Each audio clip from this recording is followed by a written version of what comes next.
In the flash of a second, I was just watching the entire scene from above.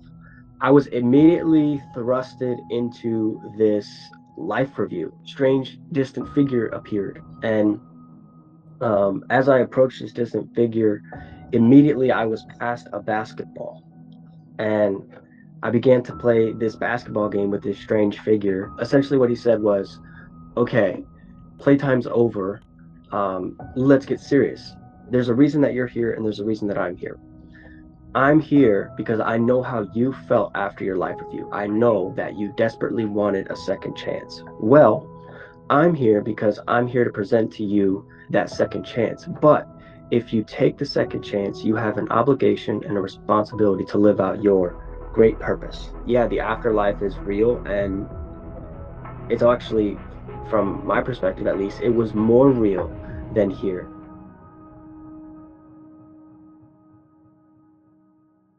So I was a baseball player, and it's funny, like if anyone would have asked me before my experience what I did or who I was, that was the only answer I could ever come up with was baseball player. I am a baseball player. Were you living, do you think, like a full life at the time? Living your purpose? I thought if you would have asked me then, I thought I was, but obviously in retrospect, I don't think I was. No. Yeah. Okay, tell me about your near-death experience. Okay, so I was playing baseball at this little tiny school in Jacksonville, Florida called Jacksonville University. And it was my freshman season, and I had good hopes for my career. I was playing at the Division 1 level, which was the highest level of amateur baseball that there was before the professionals. I was just playing in high school on the number 2 ranked team in the entire country, so I thought that my track was I'm going to play Major League Baseball. So it's my freshman season at Jacksonville, and I have an injury. I have an elbow injury, and I'm heading in for surgery on my elbow. The surgery is often referred to as Tommy John surgery in the baseball world. And I get into the hospital for my pre-operation checkup, and the nurse, she wanted to ensure that I was able to be operated on. So she was asking me all these types of questions, and one of which was, "Are you allergic to anything?" and or anything that we should know about. And I didn't know the answer, so I said no. Um, so fast forward to the next day, I'm going in for my surgery, and my surgeon says, "Okay, here's how this is going to work. You're going to lay on this hospital bed in your hospital gown, and we're going to hook you up to this IV. We're going to put the anesthesia through your IV, so that way you don't feel a thing during surgery. By the time we get into the operating room from where we are now, you'll be out, you'll be unconscious, and you'll be back on the field before you know it." So that's what he did. He wheeled me into the operating room, and I was supposed to be under anesthesia, but I wasn't. I just felt like I was completely awake and conscious. And from my perspective, I was like, well, maybe it just hasn't hit me yet, so I'm not going to say anything. Um, so the doctors are confirming with one another that I'm ready to get operated on, and they grab their tools and they're about to cut into me. And from my perspective, I'm like, I'm still awake. This is really going to hurt. Um, so I started to, I guess you could say, get a little bit afraid. And then in the flash of a second, I was just watching the entire scene from above. And I watched from above as my body turned like a lifeless blue and then a bruise like purple. And then I watched as my heart monitor went from beep, beep to beep. I was immediately thrusted into this life review, where I saw my entire life on like a panoramic, um, 360-degree screen, but I also had the ability to enter the life review. So it's like I was watching a movie, but I was also in the movie, and I was experiencing my life review from the perspective of all of the characters of the movie. So it wasn't just my life, I was also experiencing my life from others' perspectives. And what I mean by that is, I'll give you an example. I don't know, I was probably 4 or 5 years old, and my dad used to discipline my brother and I with a belt. That's how he would discipline us. And My brother's 4 years older than me. So from my perspective as a kid, obviously I hated that and I don't condone that at all. And I don't think it was right. But my entire life until I had this near death experience, I absolutely hated him for it. And I would never, ever, ever forgive him for it. And in this life review, I was able to actually experience those beatings from my dad's perspective. And from his perspective, I had never known, but he thought what he was doing was right. He was like, my kids need discipline, and this is what I believe discipline to be. So from his perspective, I got to understand that because of the life review, he was coming from a good place, and he was actually trying to express love to my brother and I. Um, so I was able to experience memories like that and just every single memory of my life in all types of detail and clarity. It was just incredible. And the last, the last memory of my life review was one where it just stuck with me. I don't know. My parents divorced when I was 8, and after that, a man entered my mom's life. His name was Mike, and he was just what I needed from a father figure. He didn't discipline us in the same way. He was just very loving and nurturing and gentle. And anyways, we played this beautiful basketball game one time when I was 12. And I don't know why it stuck with me my entire life, but it did. And in the life review, I was able to experience it again, and it was just beautiful. It was a good way to end my life review. That said, after that memory and my life review was done, I couldn't help but feel angry with myself and upset at myself for how I decided to live my life. And I was afraid of what was next. I wasn't ready to die. And there's so many reasons to that at the time. I didn't believe in an afterlife before my experience, so that contributed to it. But also the way in which I lived my life. It was just, I don't know, I just wasn't happy with it at that time. And it sucked because I couldn't do anything about it after my life review. It was my last moment. So after the fear and the anger subsided, I was transferred into this place that was just indescribable by words. It was like everything. I was viewing it from the perspective of the inside of a diamond. It was just serene and crystally, and there were refracted combinations of light that just formed one universal color. It was just beautiful. And in this place, the voice in my head that was beating me down about how I lived my life after my life review, it didn't exist. I didn't have this voice in my head. I was pure presence, pure bliss, unconditional love. And I was in this place for what felt like uh, forever before a strange distant figure appeared. And as I approached this distant figure, immediately I was past a basketball, and I began to play this basketball game with this strange figure who happened to be my stepdad, Mike. And it was a recreation of the moment I just saw in my life review just moments ago, or however long ago. I don't know. I didn't have any concept of time. In fact, time and I felt like we were the same thing. Um, so, anyways, Mike and I played this beautiful game of basketball, which lasts forever, it feels like. And I'll mention that neither of us had a body or an ability to speak words because there was no use for either of those things. We both I don't know, it's so hard to describe, but we both just knew. We just knew that we were playing a game of basketball and we didn't need a body and we knew what each other was thinking. So there's no need for real communication. But anyways, after the beautiful game of basketball, which lasted forever, Mike slowly stepped away from me and his tone changed, and he was like, okay, essentially this is what, if words existed, this is what he would have said. Um, Essentially what he said was, okay, playtime's over. Let's get serious. There's a reason that you're here and there's a reason that I'm here.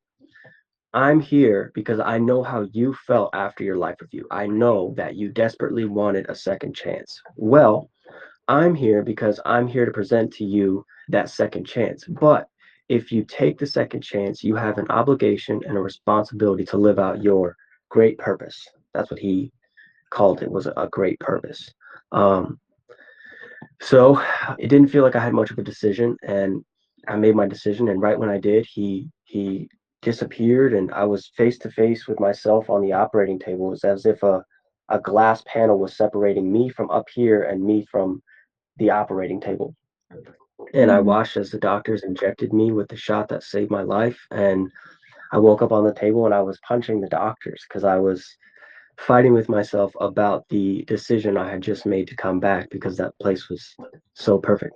How were you playing basketball without a body? Like, how did that work? I wish I could describe it, Lauren. It was just, we just knew. It was just this knowing of all. Um, and again, it sounds like it doesn't make sense in earthly terms, but it really just, it just was. It was just a recreation of the moment that of the life review. I don't know. I wish I've never been asked that question, but I wish I could have a better answer to it because I just don't know how to answer it. That's fair, that's fair. Yeah, I feel like you've done, though, a good job of putting a lot of this other stuff into words. You mentioned that it was your stepfather was like a strange figure coming up to you. When did you realize, "Oh, that's my stepdad?" I can't I can't pinpoint a moment because I didn't have any concept of time or space really even. It just when he appeared, it was almost as if I saw him in a distant, and then in a flash of a second, it was just he was here. There was really no transition period between like, what is that?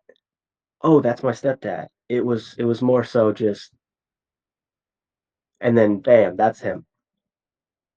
I don't know if that That's explains it cool. either. These questions are so hard to answer.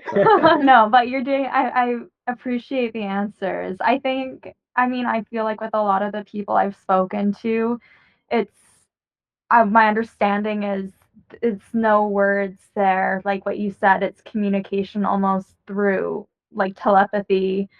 Um, and so I appreciate everyone who I've spoken to, like their work translating it almost into a different language. So I understand. What did the realm, you said that it was like looking around within a diamond. Was it like a basketball court? Were you in nature? What kind of things were around you? Yes. So it was the recreation of the life review moment. So I'll describe that. Mm, It's funny, like I actually have a picture on my phone. Guess my mom took a picture of us playing. So the basketball court was concrete. Obviously in that place it wasn't concrete, concrete didn't exist there, but mm, the scene was set where I was on a concrete court with no shoes on because I didn't have any shoes on in real life, and he was playing against me. He was actually passing me the basketball in the picture. And there were trees in the background because it was in kind of a rural area. Um, and you couldn't see the basketball hoop, but it was like you could tell that we were facing this way. Um, Again, that's the best answer I can come up with. when he said you to live your great purpose, did you know what that Mhm. was at the time? No, I didn't, and I haven't for years. After the near-death experience happened, I just returned to my life as it was before for a long time. Like I returned to baseball, I returned to, I don't know, listening to the voice in my head, directing and guiding my life. So for a long time, I kind of just brushed it off as if it was just a dream, and as if that didn't actually happen. But to answer your question, no, at the time I had no idea, and I didn't even take it very seriously, honestly. Do you know what your purpose is now? I'll say this. I have a lot better of an idea. It's hard to say it's one specific thing, um, but I do feel as if I've been brought back to bring to the world a message, and that message is, I call it becoming ready to die. And Mhm. the reason that I called it that is because when I died after my life review, I felt so afraid of what was next, and that's just an indescribably terrible feeling that I can't describe. Um, but I feel as if becoming ready to die is a mission that I've been brought back to share to combat that feeling, to ensure that nobody else ever has to feel that. That's beautiful. I love that. Thank, thank you. Going back a little bit more, I saw in another interview you did that a nurse told you about NDEs when you were in the hospital recovering. Can you tell me that story? It was after I had been revived and I was on drugs, sedated from them bringing me back to life, and I was just spewing a bunch of words. And I had recounted the story to my mom, and obviously she was like, "Oh, that's just the drugs talking. You're not telling the truth." But the nurse overheard it, and the nurse was like, "Wait a second, that's real. Those are called near-death experiences." And she didn't go into too much detail, and if she did, I can't really remember. I'm sure I could ask my mom, but that was it. And I heard it, my mom heard it, and we were just like, "Oh, that's cool," but we had no concept of NDEs. We thought a near-death experience was like when you, I don't know, almost die, maybe a car almost hits you or something. That's what we thought a near-death experience was. How did other people react when you told them this story? That's a good question. I guess it just depends on the person because everyone reacted differently. Like I said initially, when I told my mom, she was the first person I ever told, and it it struck her as a surprise, but it also didn't really seem to have an effect because I myself didn't take it very seriously at first, like I was saying. So when I told her, we both just kind of brushed it off, like, "Oh, that's cool, move on." Um, And then as I started to feel some of the after effects, it became a lot more real to me. When I would tell people, like I would tell some of my baseball teammates when I returned to baseball, but I would say it as a joke almost. I'd be like, "Hey guys, I died." And they would laugh and we would laugh together, but there was no depth to it because it didn't really mean anything to me. But as I got further away from the experience and it became a lot more real to me because of the internal after effects, then people started to react differently just because I told the story a bit differently. Why do you think it took you time to process it? That's a great question, and I don't exactly know the answer. I'm still exploring different ideas. But I'll say that at first I didn't want to admit it to myself that that was real, because if I did, that would mean I'd have to change my entire life and my entire identity because my identity was built around the voice in my head. And when I was in that place, the voice in my head didn't exist. And it felt as if I was the real me. So the question that I was afraid to answer was, if I'm not the voice in my head, then who am I? And the weight of that question, especially for me, I was only 19 when it happened. It it was just too much for me to bear. So I tried to sweep it under the rug as long as I could. But eventually I had to answer it and and face it. That's a good answer. That's a really, really insightful answer. Um, Thanks. yeah. What else changed for you after? What did your beliefs change after? Yes, everything for me changed. Everything for me changed after. Yeah, my beliefs changed for sure. Before the experience, I didn't have I mean, I didn't have a real spiritual or religious belief. I thought that when you died, like I wanted to believe in God. I did, but I don't know, it wasn't real to me because I had never been exposed to that. And so I believed that when you died, everything was just black. And that was it. You're done. That was your time. But after this, I couldn't unsee or unexperience what I saw and experienced. So it became real to me that, like, yeah, the afterlife is real, and it's actually, from my perspective at least, it was more real than here. So that changed for me. And then, like I was saying, the life that I lived before was built around the idea that the voice in my head was me. So when I came back, I tried to fit myself back into that box, but it felt like I was trying to fit a square peg into a round hole. It just didn't work. So my entire life changed. What I wanted to do with my life changed. My ambitions and dreams and goals changed, and my personality changed. I was I don't know, I guess you could say, you know how athletes carry themselves, just like very egotistical and I'm better than you and I'm God's gift to this earth type thing. And after this experience, I was just humbled to the core because number one, I didn't believe that death could actually happen to me. And so that was really like shocking, like, oh my gosh, this is real. And then two, it was like I'm not I'm not God's gift to green earth, I'm just a regular guy. And so I don't know, that's a long way of saying everything changed for me. Yeah. Yeah, it sounds like it. Is baseball still a huge priority for you now? Or did that change too? As far as playing, Yeah. yeah, so no, I don't play baseball anymore. I did come back for quite a few years after, but a few things happened. I just didn't love the game anymore. And also I was just because of that because of the fact that I didn't love the game, my performance on the field was really bad and I don't know, I just fell out of love with it.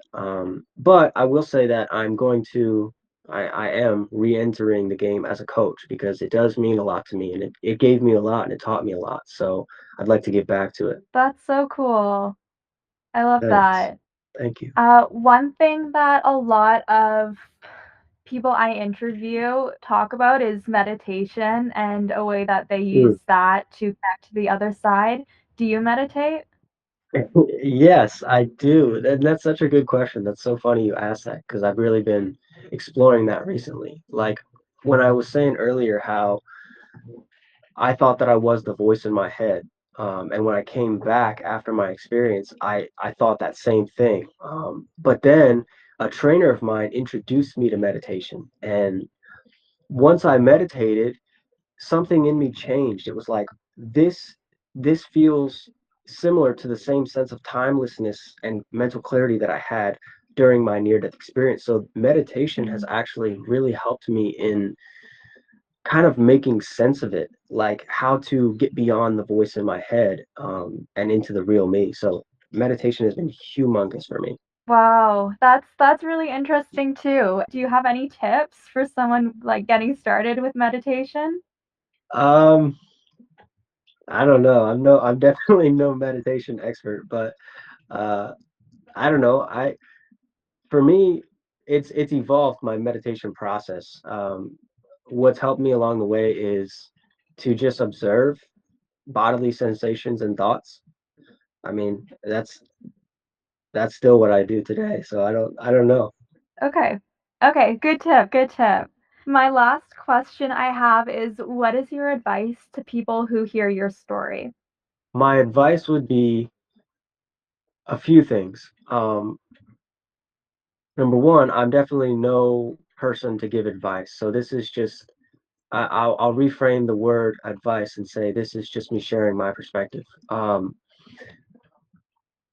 Number one, it's okay to not just believe, but to trust in the idea that death is not scary. And I would say that you can use that for good to live a life without fear and to do good for this world because someone is going to inherit the world that we leave behind. And it is our job to teach whoever is going to do so that that same concept that death is not scary, to have faith and to put your trust in some higher power because we can't do it alone. And right now, I would say that things seem like they're scary. And right now, more than ever, I think we just need faith, a lot of faith, and a lot of love. So that would be, if I had any, I don't know, perspective to give, that would be it for sure. Thank you so much for watching this video on TNH Afterlife.